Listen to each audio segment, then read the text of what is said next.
Dia 4 de fevereiro. Santo André Corsino, 1373.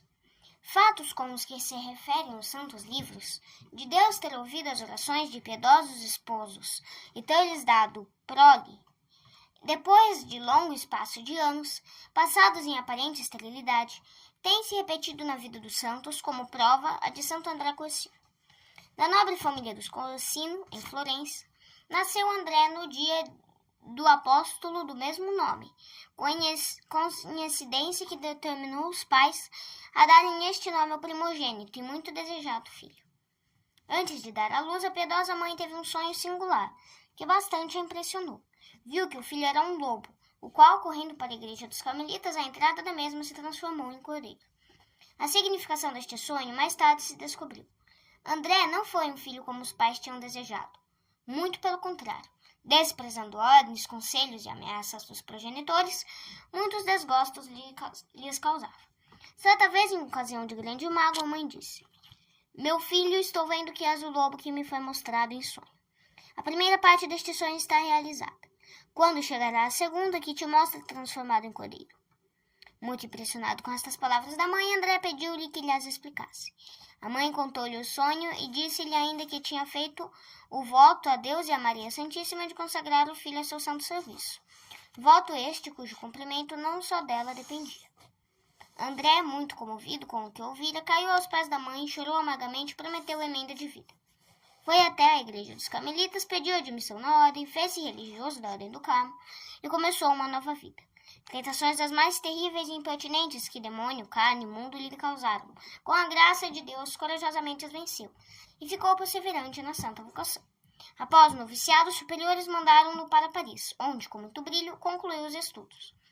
Quando soube que os parentes lhe preparavam carinhosa recepção em Florença, onde devia celebrar a primeira missa, foi a um convento bem distante da cidade natal, e celebrou a missa com todo o recolhimento. Já naquele tempo, se lhe notavam coisas extraordinárias na vida religiosa. A um primo seu, João Corsini, livrou de um tumor maligno na garganta, impondo-lhe as mãos e fez com que este parente se convertesse a Deus, depois de ter levado uma vida bem desregrada. Convidado para batizar o filhinho de um amigo, durante a santa cerimônia começou a chorar amargamente. Aos que lhe perguntaram o motivo daquela comoção, disse: "Choro, porque esta criança nasceu para a desgraça da família." E assim aconteceu. O infeliz filho morreu como traidor da pátria e todos os parentes foram degradados. Poucos anos depois foi nomeado superior do convento em Florença, e nesta qualidade, principalmente como pregador, trabalhava com muito bom resultado. Quando morreu o bispo de Fiesole, o cabido daquela diocese elegeu André para o sucessor. Este, porém, sabendo o resultado da eleição, retirou-se a uma cartucha bem distante, e baldados foram as diligências para encontrá-lo. Houve então segunda sessão dos eleitores para procederem a uma nova eleição. Não chegaram a realizá-la, pois uma criança de 3 anos exclamou em alta voz: "Deus quer que André seja nosso bispo." E ele está na cartucha, oração. Uma comissão que para lá se dirigiu achou o santo, com a voz infantil tinha afirmado. André, por sua vez, teve um aviso do céu para aceitar o novo cargo. Sendo bispo, em nada modificou a vida, a não ser nos exercícios de penitência. Sabendo que Deus exige do bispo maior santidade que dos fiéis e do clero, André não se poupou para satisfazer a esta exigência. O uso do cecílio era constante. A recitação do breviário acrescentou a dos psalmos penitenciais e uma dura flagelação. A mesa do santo prelado era pobre, e o jejum frequente e hóspede da sua casa. Grande parte da noite passava em oração e meditação, e para o seu repouso servia-lhe uma cama dura e incômoda. O trabalho diurno era dedicado à administração da diocese, à instrução religiosa da mocidade e às visitas aos doentes. Conversas com pessoas de diferente sexo eram limitadíssimas. Aduladores e caluniadores detestavam-os, e o grande amor voltava aos pobres.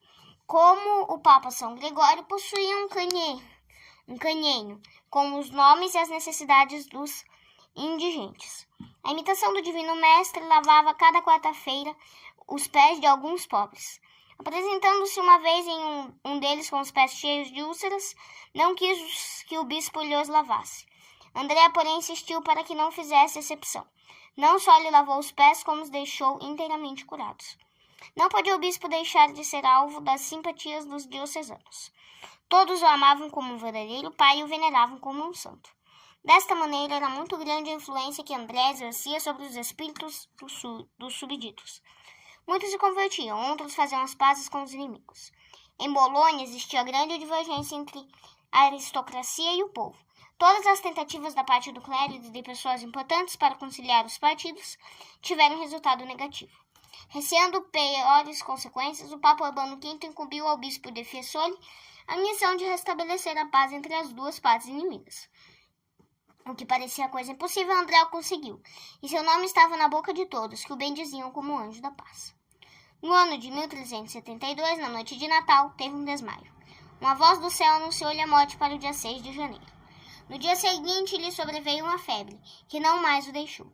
Preparando-se para a viagem da eternidade, recebeu com muita devoção os santos sacramentos. As últimas palavras que disse foram: Agora deixai, Senhor, partir em paz o vosso servo, segundo vossa palavra. O corpo do santo descansa na igreja dos Carmelitas em Florença. O povo, em vez de rezar pelo descanso eterno da alma do bispo, dirigia orações ao que tinha em reputação de santo. Urbano VIII canonizou-o em 1639, transferindo-lhe a festa para 4 de fevereiro. Santo André Corsino é padroeiro da cidade de Florença. Reflexões. Santo André Corsino, não achando o tempo necessário para rezar de dia, tomava as noites, passando-as em colóquios com Deus. O mundo chama isto extravagância, senão mania religiosa. Mania, a seu ver, não é passar as noites no jogo, nos bailes e divertimentos e perder o tempo com futilidades e na ociosidade. O conceito que Deus fará dos santos e dos filhos do mundo não poderá ser duvidoso. Meu Deus e Senhor, exclama São Lourenço Justiniano, quanto tempo de minha vida passou sem eu dele ter tirado proveito? Que direi no dia do juízo? Como poderei levantar os olhos a vós, Senhor, da minha vida, quando exigirdes conta dos dias de minha existência? Assim falava um santo, seriamente preocupado com a responsabilidade que tinha perante Deus do uso que fez do tempo. Que uso fazes do tempo? Que Deus te deu? Lembra-te que te deves dar conta a Deus da tua administração. Achando-se doente, Santo André recusou os remédios que se lhe ofereciam, para diminuir-lhe o sofrimento. Deus não exige de ti este sacrifício. O uso de remédios é lícito.